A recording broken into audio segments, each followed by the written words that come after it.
ईश्वर, क्योंकि ईश्वर की चर्चा सर्वत्र है। ईश्वर पर विचार किया जाए,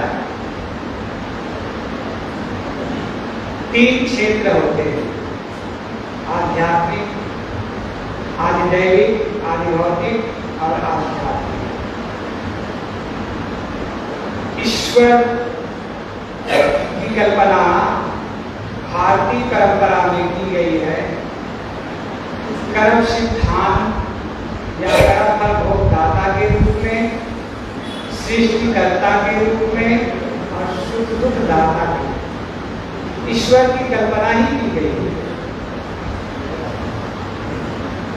यदि मनुष्य को कर्म के फल भोग मिलता है, जैसा आदमी कर्म करता है वैसा ही उसे कर्मों का फल भोग मिलता है, ऐसी मान्यता ना होती तो सृष्टि में ईश्वर की कल्पना नहीं की जाती। दूसरी बात, लोगों में मान्यता है कि इस सृष्टि को रचने वाला, बनाने वाला कोई सुप्रीम पावर व्यक्तित्व है जिन्होंने इस सृष्टि की रचना किया। इस प्रकार से मान्यता करा गया है और कह दिया गया है कि ईश्वर ने इस सृष्टि की रचना की। ईश्वर की कल्पना ही किया गया है कि सृष्टिकर्ता के रूप में, कर्म फल भोग दाता के रूप में और तीसरा सुख दुख दाता। लेकिन यदि विचारा जाए, समझा जाए तो तीनों के तीनों ईश्वर के कर्म से अलग होता है। अर्थात ईश्वर किसी को कर्म फल भोग दाता नहीं, कर्म देता नहीं है, न कर्म कराता है और न ही कर्म फल भोग दाता है, और न ही सृष्टि का कर्ता भी होता है, और तीसरी बात सुख का दाता भी नहीं होता।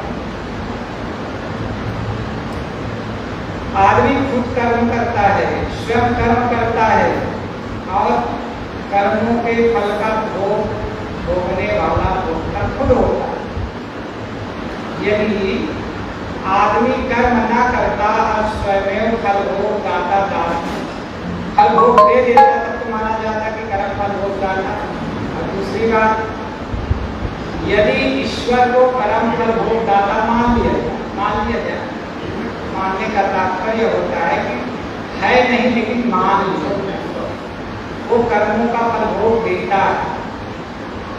तो जब मान लिया जाए तो इतने बड़े विशाल सृष्टि, असंख्य प्राणी, केवल मनुष्य तो करीब 1.5 अरब आबादी है, वहाँ है भारत में ही 1.5 अरब आबादी है, और पूरे विश्व में 7.5 अरब आबादी है। विश्व में मनुष्यों की संख्या और अन्य प्राणियों की संख्या की तो गिनती है ही नहीं। और इतने असंख्य प्राणी हैं और सभी प्राणियों को यदि ईश्वर कर्म फल भोग देता होगा तो कैसे दे सकता है? यदि कोई व्यक्ति ईश्वर की कल्पना किया जाए तो कर्म फल भोग देने वाला एक साथ सभी प्राणियों को फल भोग नहीं दे सकता। जैसे कोई टिकट काटने वाला बाबू होता है रेलवे स्टेशन में और ढेर सारे यात्री टिकट लेने के लिए लाइन लगा होता है, तो एक साथ टिकट सभी यात्रियों को टिकट बाबू नहीं दे सकता, क्योंकि एक एक करके क्रमशः टिकट देता है। तो सृष्टि में देखा जाता है, दुनिया में देखा जाता है, तो कोई व्यक्ति किसी काम को करता है या देता है तो क्रमशः करता है। और ठीक ईश्वर के लिए कह दिया जाता है कि सभी संसार के प्राणियों को कर्म फल भोग देने के लिए एक ही ईश्वर सुप्रीम पावर है और वो हमेशा सबको कर्म फल भोग देता है। ये बात समझ में नहीं आती। किंतु दूसरी तरफ ये समझ लिया जाए कि कर्म का फल भोग स्वयं मिलता है, तो ये नियम के अनुसार लगता है। जैसे अभी बरसात का समय है, बरसात के समय में किसान खेतों में बीज डालता है और बारिश होने के पूर्व खेत की जुताई बुराई करके, खेत को ठीक करके, भूमि का तैयार करके किसान खेत में 1 एकड़ नहीं हजारों एकड़ खेतों में किसान बीज छिड़क देता है, दाना डाल देता है और वातावरण होता है, बारिश होती है, मौसम बनता है और सभी खेतों में असंख्य दाने एक साथ अंकुरित हो जाते हैं। यदि कहा जाता कि ईश्वर सब दानों को अंकुरित करता है, क्योंकि कहीं कह दिया जाता है कि ईश्वर सृष्टि की रचना करता है, कर्मफल को देता है, वृक्ष वनस्पतियों को भी पैदा करता है। जब वृक्ष वनस्पतियों को भी पैदा करता है तो हर दानों को भी अंकुरित करना पड़ेगा उनको। अब एक एक दाने को अंकुरित करेगा तो असंख्य दाने तो एक ही खेत में होता है, एक एक करके कर सकता है, अंकुरित करना पड़ेगा। लेकिन ऐसा संभव नहीं, हजारों नहीं करोड़ों करोड़ों एकड़ खेतों में एक साथ यदि बीज डाला गया है तो एक साथ उग जाएगा। तो ये प्रकृति के, वातावरण के और मौसम के अनुसार से होता है। कोई ईश्वर अंकुरित करता है ऐसा नहीं। ठीक वैसे ही सृष्टि में सभी प्राणियों को कर्म फल भोग देने वाला ईश्वर नहीं है, स्वयं कर्म का फल भोग देता है। और दूसरी बात, सृष्टिकर्ता, सृष्टि मतलब विश्व के जो ग्रह पिंड इत्यादि सब दिख रहे हैं, पृथ्वी के अलावा और जितने भी ग्रह पिंड पृथ्वी के सामने, उन सब के निर्माण करने वाला भगवान ईश्वर है,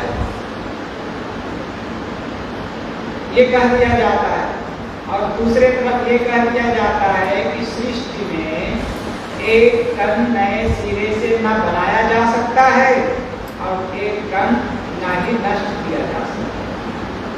सृष्टि में एक छोटा सा पत्ती है, इसमें पेड़ फूल पत्ती है, इसमें से पत्ती के एक कण को न नए सिरे से नष्ट किया जा सकता है और नए सिरे से नहीं बनाया जा सकता। जब नष्ट भी नहीं किया जा सकता है, बनाया भी नहीं जा सकता है, तो सृष्टि में ईश्वर ने क्या बनाया? दोनों नियम एक साथ नहीं हो सकता ना। एक तरफ कह दिया जाता है कि उन्होंने रचना किया और दूसरे तरफ कह दिया जाता है कि सृष्टि में कोई कण नष्ट होता है, बनाया जा सकता है, बनता है। तो दोनों बातें संभव नहीं होती। यदि और विचार करते हैं, यदि सृष्टि की रचना करता है, बनाता है, तो शून्य से कोई चीज बन नहीं सकता है, क्योंकि एक कण नहीं है।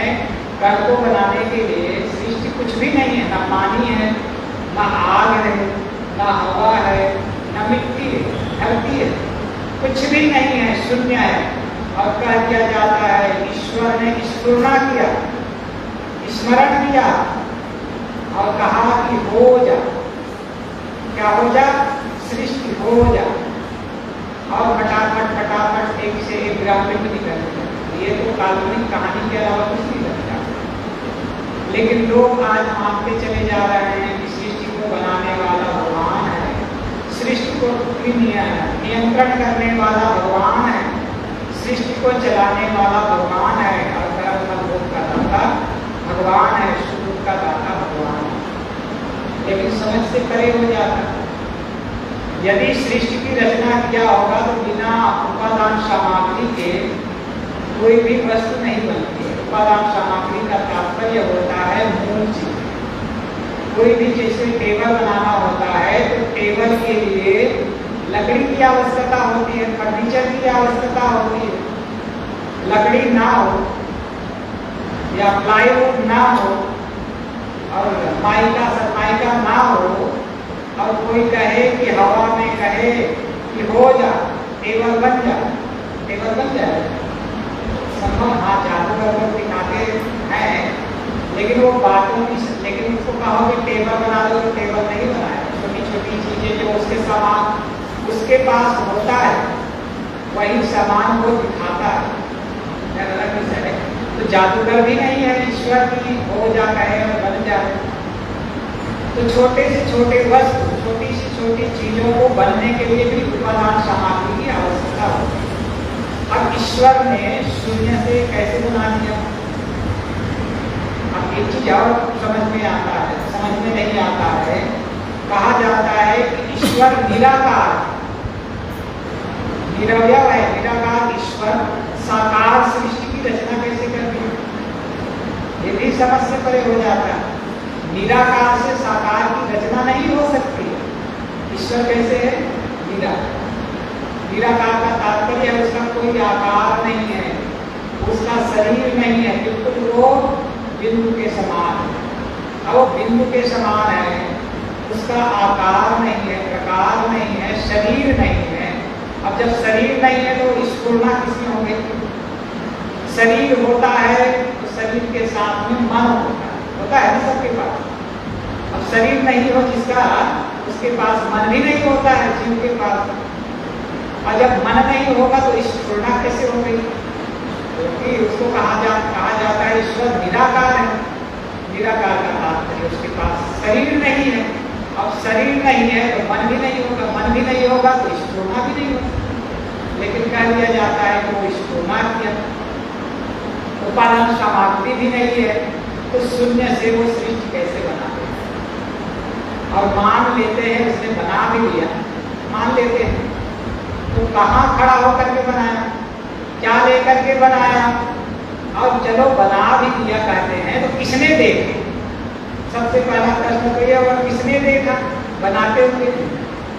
अब किसी ने देखा नहीं, उपादान सामग्री है नहीं, और वो निराकार है। निराकार तो पहली बात संभव नहीं, बनाने की संभावना नहीं।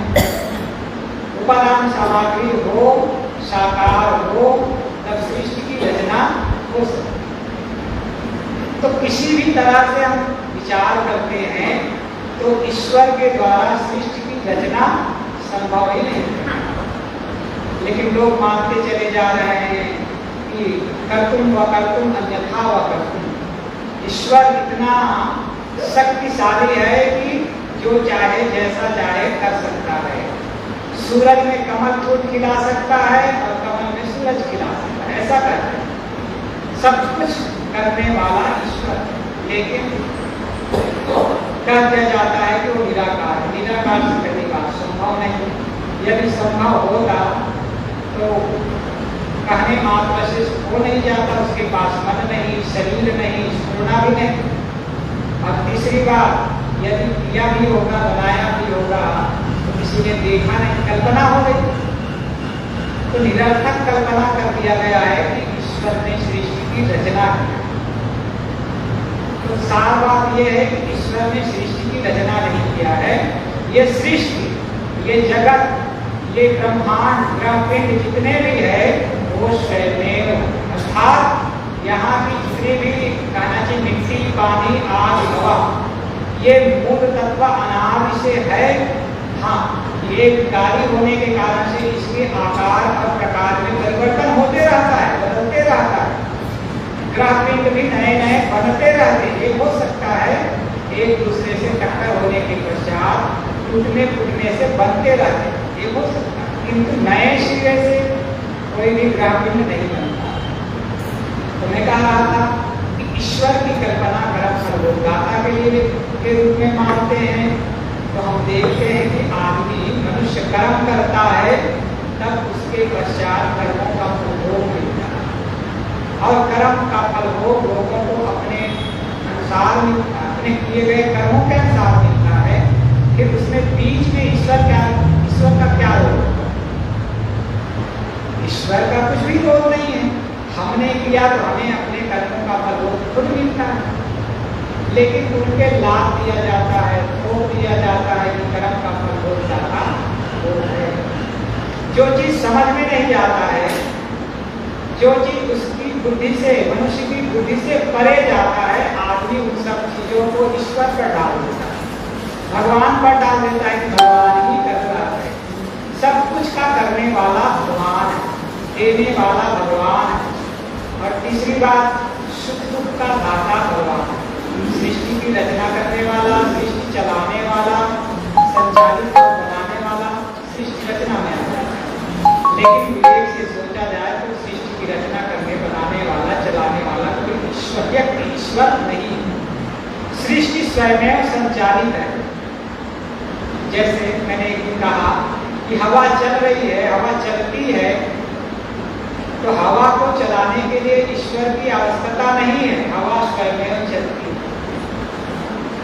हवा पृथ्वी गमन करती है, जहाँ पृथ्वी की गति होती है, पृथ्वी की गति के अनुसार से, ऋतु के अनुसार से, ऋतु के परिवर्तन के आधार पर हवाएं चलती है।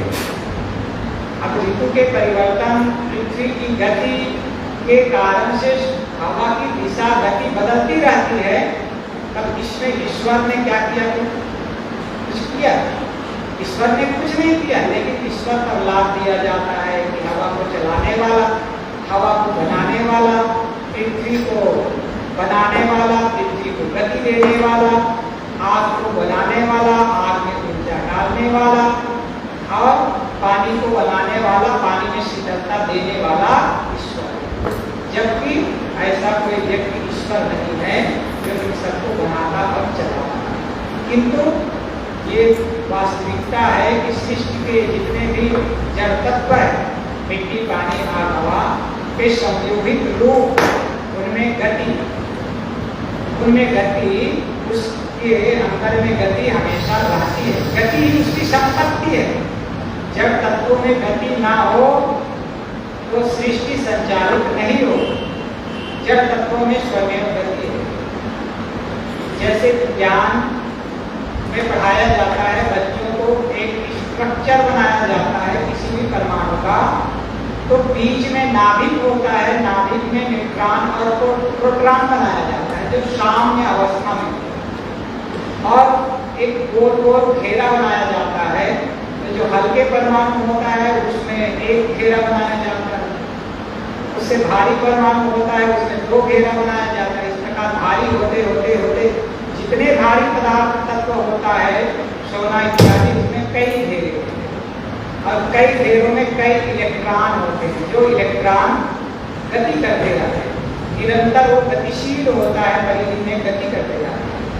तो कहने का तात्पर्य है हर परमाणु में, हर तत्व के परमाणु में गति है, और हर तत्व के परमाणु में गति है, तो उसके संयोगिक रूप में अपने आप गति आता है। तो कहने का तात्पर्य है सृष्टि में गति, प्रकृति में गति स्वयं, गति देने वाला, संचालित करने वाला ईश्वर, परमात्मा नहीं। तो मैं अपनी बात को यही विराम देता हूँ, और इस प्रसंग को आगे और बढ़ाएंगे शाम के सत्र में, क्योंकि इससे अभी कुछ प्रसंग बाकी है। शुद्ध का दाता, और उसके पश्चात प्रकृति में 3 ईश्वर की कल्पना की जा सकती है। इस पर विचार किया जाएगा शाम के सत्र में, रात्रि के सत्र में। इनके साथ मैं अपनी वाणी को विराम देता हूँ। जबर है माया का विस्तार, जबर है माया का विस्तार, जान को तुरंत है कांटे वाले सताई, शरण को गुरुदेव बंदी, छोड़ कहाने वाले। कहीं ने अपने पन की खोज लगाई, ढूंढी जगती खोज, कहीं ने अपने पन की खोज लगाई, ढूंढी जगती खोज, कर गेरी यमराजा की खोज, गेरी यमराजा की खोज, मारती दूर भगाने वाले चलाई, शरण को गुरुदेव बंदी, छोड़ कहाने वाले। लगाया भी जग गुरु के साथ, संधि तोड़ किया बरपार, लगाया भी जग गुरु के साथ, बंदी तोड़ किया उपकार। तुम्हारा भूमंडल युग का, तुम्हारा भूमंडल युग का, जीवन भोग बनाने वाले, सदाई शरण को गुरुदेव बंदी, छोड़ कहाने वाले। गरीब तेरे चरण का है लाभ, नहीं ज्ञान देती यार, गरीब तेरे